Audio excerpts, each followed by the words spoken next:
is Kelsey Moon. I'm a student nurse at the College of Nursing, and today I'm going to be performing a trach care and suction. So I'm going to start by verifying the order and the hospital policy. So I see we have an order for suction trach as needed and routine trach care per unit protocol. So I have all my appropriate equipment that I'm going to need. So now I'm going to identify my patient using two identifiers, comparing with the medical record in my patient's armband. To Jaguar Jones, medical record number 4176352, 4176352. I have it noted on both my patient's armband and a medical record that he's allergic to aspirin. So Mr. Jones, I have it noted here you're allergic to aspirin. Do you have any other allergies I need to be made aware of today? No? Okay. So I'm going to explain the procedure to my patient. So Mr. Jones, today we're going to be performing a trach care and suction, as long as that's all right with you. Okay, so I'm going to position my trash can and perform hand hygiene. So then I would raise my bed to a comfortable working height.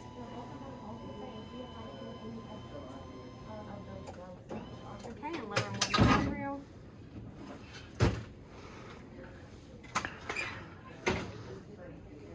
So then I would don my PPE. So I would first place on my gown, which I already had, and my mask, a pair of goggles, and then a pair of clean gloves.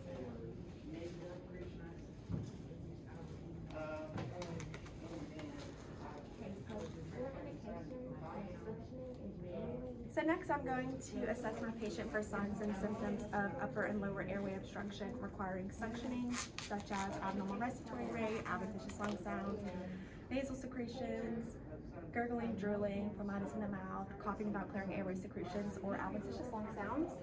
So I would then auscultate my patient.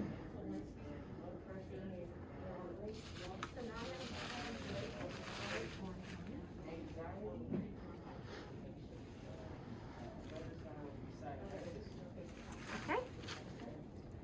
So then I would assess my patient for signs and symptoms of hypoxia and hypercapnia, including decreased pulse oximetry, increased respiratory rate and blood pressure, apprehension, anxiety, lack of concentration, lethargy, confusion, dizziness, behavioral changes, cyanosis, and pallor. So then I'm going to place my patient's pulse oximeter on their finger and keep it there throughout the entire procedure. So now I'm going to then place a towel across my patient's chest.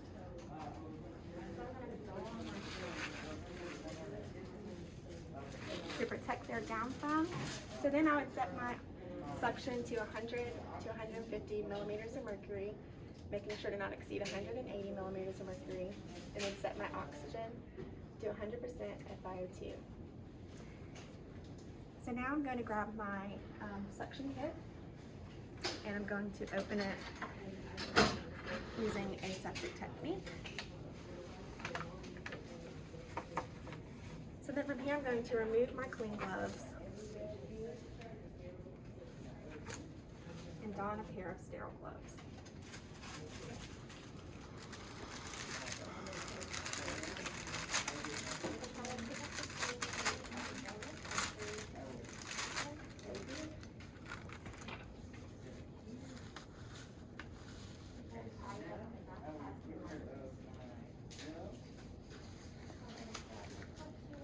So once you have both gloves on, then you can fix them as needed. Making sure to keep your hands above your waist.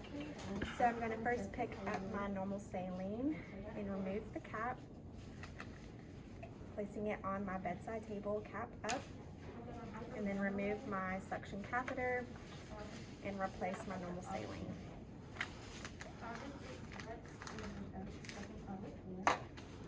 So I'm going to take my catheter and wrap it around my dominant hand, and I'm going to contaminate my non-dominant hand by attaching my suction catheter to my suctioning tube, making sure to not contaminate my sterile hand or my sterile catheter.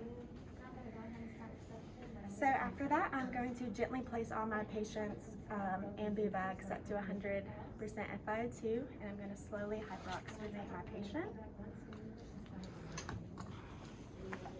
by administering 5 to 6 breaths over 30 seconds.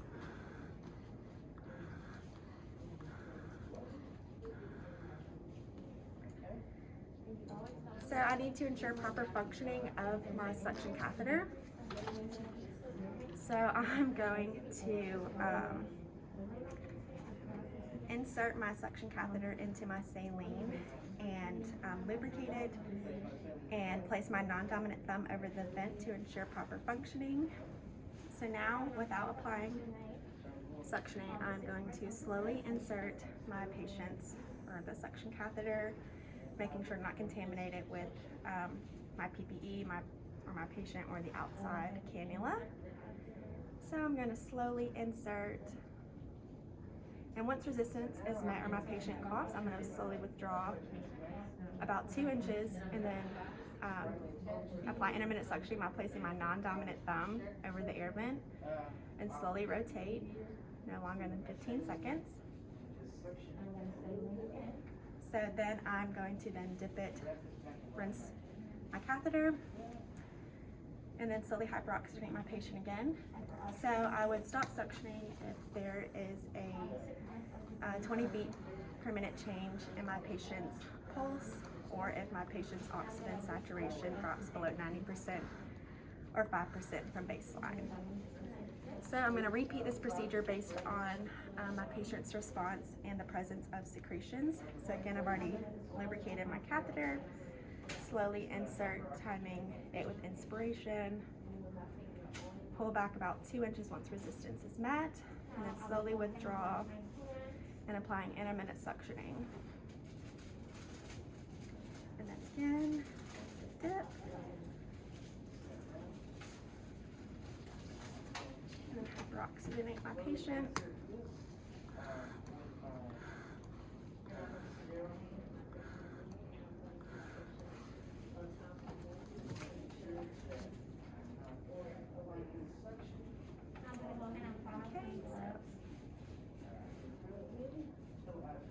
Pull back.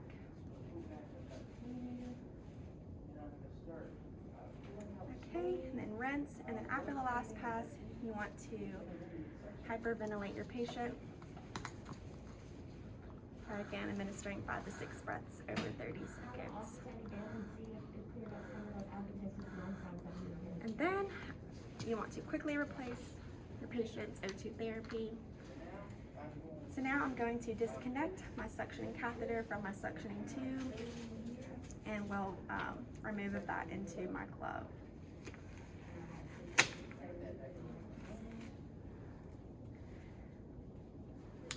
Making sure to discard towards my trash can.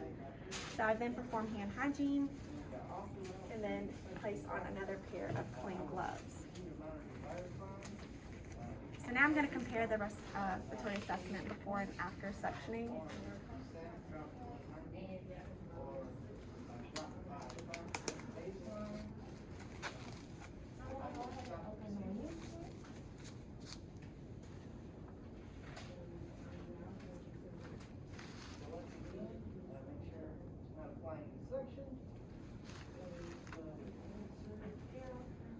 Okay. So then from here, I'm going to grab my trach care kit after discarding of this equipment. So again, I'm going to open this using aseptic technique. So I'm going to remove my sterile field, making sure to place the shiny side down onto my table, being mindful of my 1-inch border. I note that any portions hanging off of my table are considered contaminated at this time. So I'm then going to dump my contents onto my field and then remove my third basin. So now I'm going to grab my normal saline. So I'm checking the expiration date on it. It is not yet expired, so we can use that today. So I'm going to open this, cap up, and pour in, making sure to not splatter any contents onto my sterile field.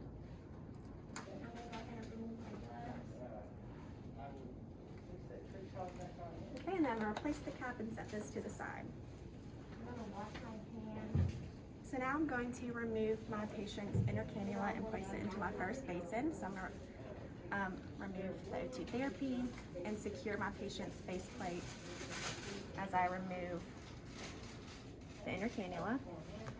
So I'm just going to place that into my first one and remove my patient's spoiled drain sponge and dispose of that.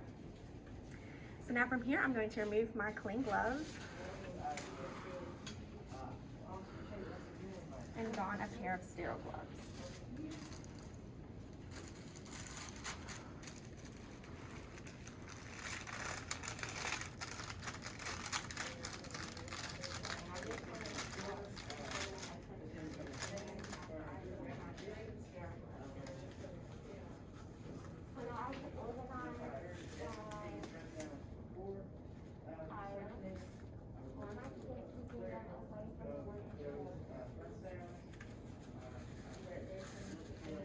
So again, once both of your gloves are on, then you can adjust as needed. So I'm going to keep my sterile package there so then I can use it later. So now I can organize my contents on my field. So we have our new drain sponge and some gauze and all of our little other supplies. So now I'm going to grab my inner cannula from my first basin, and I'm going to take my scrub brush and clean the outside cannula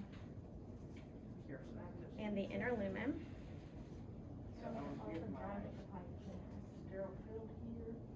Okay, so I'm going to dispose of that and then place my inner cannula into my second basin to allow it to rinse and everything. So once you've allowed it to rinse, I'm going to then dry the outside portions of it with a sterile 4x4 gauze. I'm just going to dry the outside portions. And then I'm going to take my pipe cleaners to dry the inner portions of it.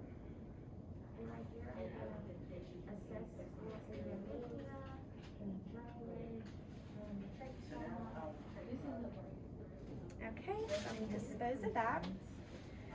So now I'm going to reinsert my patient's inner cannula. So I'm going to remove my O2 therapy. So I'm going to insert it starting at the 9 o'clock position.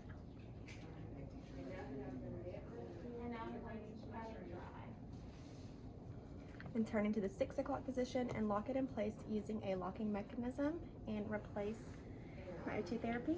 So now I'm going to grab a sterile cotton swab and dip it into my third container. So now I'm going to clean around the stoma site and around the trach ties and under the faceplate, noting of any skin breakdown.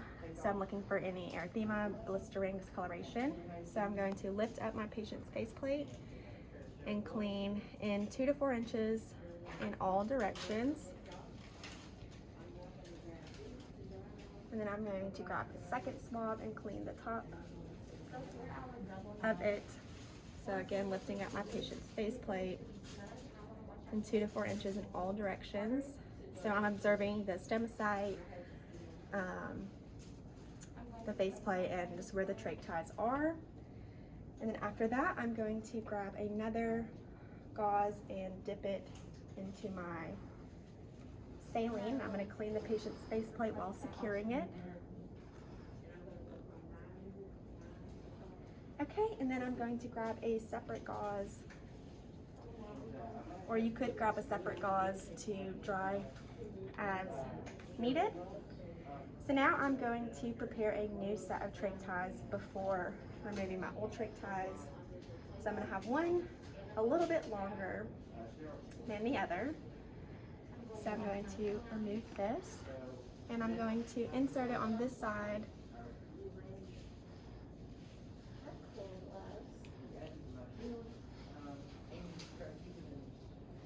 And then have one other end wrap around my patient's neck. So then you want to tie your new set of trach ties into a double knot. but making sure that it's not too tightly and it's not placed over your patient's carotid artery. So once it is snug, you want to have at least 2 fingers that can slip up under it. So then you would remove the old trach ties while securing the faceplate.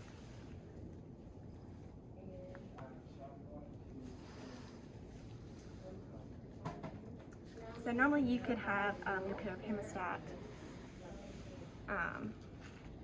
scissors, but mine inadvertently are in my pocket.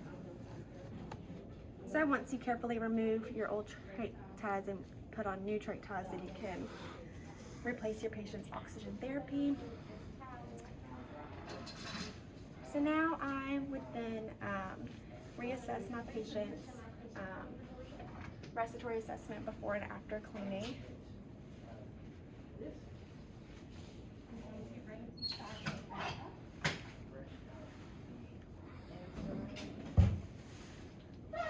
Well, before we want to do that,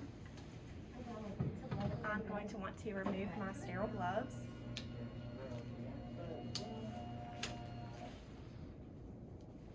Again, discarding them down towards the trash can, and apply another pair of clean gloves.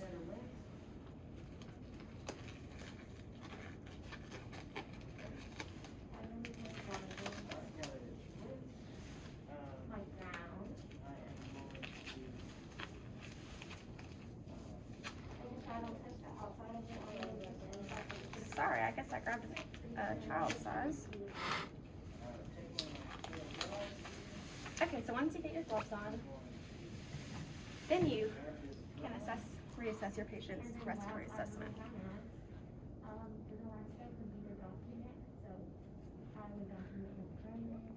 Okay, so then from here I would provide oral care to my patient, so you can use a oral swab with a chlorhexidine rinse. So that's what I have here. So I'm just going to go all into my patient's mouth, get it up under her tongue, the roof of her mouth, all around, and then remove that. So then from here I can dispose of all of my equipment and remove my patient's towel. Make sure she has privacy. So then from here I would lower my patient's side rail, lower my patient's bed, and raise the side rail.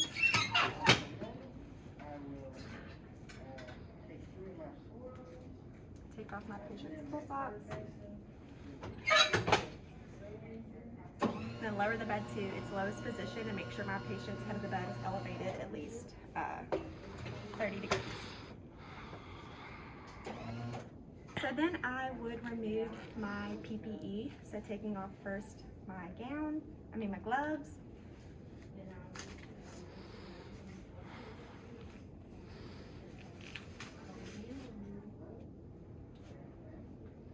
my goggles,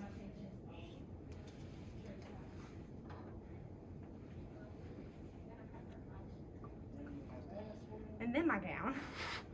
So you want to take off your PPE in alphabetical order. So when removing your gown, you want to make sure to not touch the outside portion. So I'm going to take this hand and remove this sleeve first, and then dispose of that into my trash can.